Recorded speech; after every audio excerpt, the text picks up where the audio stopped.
শহীদ জিয়া সেই খাল খনন কর্মসূচি, সাথে আমরা পদ্মা ব্যারাজের কাজে ইনশাল্লাহ হাত দেব যত দ্রুত সম্ভব।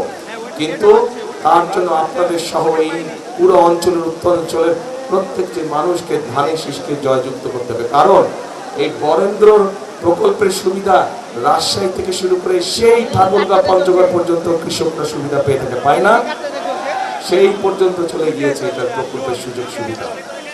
কাজে সেটি পদ্মা ব্যারাজই হোক, প্রকল্প চালুই হোক না কেন, এটার সুবিধা সকল মানুষ পাবে। কৃষক পাবে, কিষান বোন পাবে, কৃষক ভাই পাবে, সাধারণ মানুষ পাবে। কারণ উৎপাদন যখন বাড়বে স্বাভাবিকভাবে নিত্য প্রয়োজনীয় জিনিসের দাম কমবে। কিন্তু একই সাথে আমাদেরকে নজর রাখতে হবে যাতে কৃষকরা তাদের উৎপাদিত পণ্য কোল্ড স্টোরেজে ঠিকভাবে রাখতে পারে, হিমাগারে রাখতে পারে। এই যে এখানে আম বাগান, আমাদের এই যে চাপাই শহর রাজশাহীর যে আম বাগান, আমাদের এখানে আমকে সংরক্ষণ করার জন্য কোনো হিমাগার নেই। আমাদের পরিকল্পনার মধ্যে একটি আছে কিভাবে আমকে সংরক্ষণ করা যায়, আরো বেশি কিছুদিন রাখা যায়, সেটা পরীক্ষা নিরীক্ষা করে আমরা আমের জন্য হিমাগার তৈরি করতে চাই এই এলাকায়। প্রিয় ভাই বোনেরা, এবার আসেন আরেকটি কথা বলি। ওই যে বললাম, রাজশাহীর কথা বললেই একটি কথা মনে আসে, শিক্ষা নগরী। কিন্তু মানুষ শিক্ষিত আছে, উচ্চশিক্ষিত মানুষ আছে, আইটি পার্ক আছে, কিন্তু কোনো কাজ নাই। আমরা এই আইটি পার্ককে সচল করতে চাই। আইটি পার্ককে সচল করার মাধ্যমে শিক্ষিত এবং উচ্চশিক্ষিত যে মানুষগুলো আছে, বিশেষ করে যারা আইটিতে কাজ করেন, তাদের আইটি সংক্রান্ত যেই কাজগুলো তাদের দরকার, এই মুহূর্তে আইটি সংক্রান্ত কাজ বলতে আমাদের যে মোবাইল ফোন কোম্পানিগুলো আছে, যে কয়েকটা, শুধু ওই কয়টাতেই কাজ করা যায়।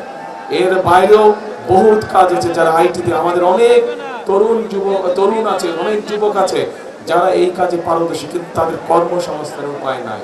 আমরা সেই উপায়টি তৈরি করতে চাই, আইটি পার্কের মধ্যে সেই উপায়টিকে তৈরি করতে চাই। একই সাথে আমরা এই বিভাগে ভোকেশনাল ইনস্টিটিউট তৈরি করতে চাই, যে ভোকেশনাল ইনস্টিটিউট তৈরি করার মাধ্যমে আমরা আমাদের ছেলেদেরকে, আমরা আমাদের বোনদেরকে ট্রেনিং দেব, এবং সেই বিভিন্ন ট্রেনিং দেওয়ার মাধ্যমে তাদেরকে আমরা দক্ষ শ্রমিক হিসাবে গড়ে তুলতে চাই, যাতে করে তারা দেশের ভিতরে নিজেদের ব্যবসা বাণিজ্য করতে পারে, অথবা সেই ট্রেনিং পাওয়ার পরে তারা বিদেশেও কর্মসংস্থানের ব্যবস্থা করতে পারে। প্রিয় ভাই বোনেরা, আমার সামনে এখানে কয়েক হাজার মা বোন উপস্থিত আছেন।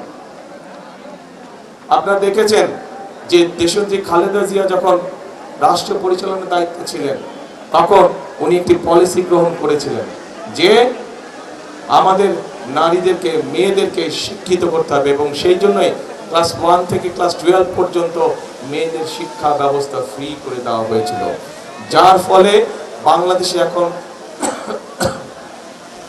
মেয়েদের শিক্ষিতের হার যে কোনো সমাজে অনেক বেশি। কিন্তু শুধু শিক্ষা দিলেই চলবে না, শিক্ষার সাথে সাথে তাদেরকে স্বাবলম্বী করে তুলতে হবে, অর্থনৈতিকভাবে স্বাবলম্বী করে গড়ে তুলতে হবে। এবং সেই জন্যই আমরা প্রত্যেকটি মায়ের হাতে, প্রত্যেকটি গ্রামে শহরে প্রত্যেকটি মায়ের হাতে আমরা ফ্যামিলি কার্ড পৌঁছে দিতে চাই।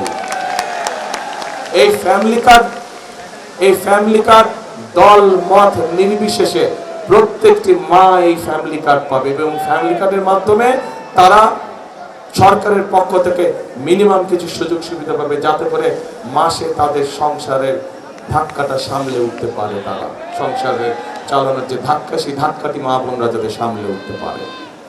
প্রিয় ভাই বোনেরা, আমরা এই এলাকায় বহু মানুষ এখান থেকে আপনাদের সামনে দিয়ে অন্য দেশে চলে যায় চিকিৎসার জন্য, যায় না? এখান থেকে বছরে বহু মানুষ এইখান থেকে পার হয়ে চিকিৎসার জন্য যায়।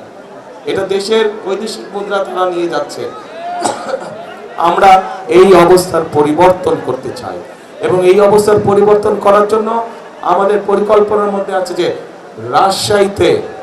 রাজশাহীতে আমরা বিশেষায়িত কোনো হাসপাতাল তৈরি করতে পারি কিনা, যার ফলে এই এলাকার মানুষ সহ সমগ্র দেশের মানুষ চিকিৎসার সুবিধা পায়, যাতে করে আমরা বৈদেশিক মুদ্রা দেশে রেখে দিতে পারি, যাতে করে দেশের মানুষ দেশে থেকেই ভালো চিকিৎসা গ্রহণ করতে পারে।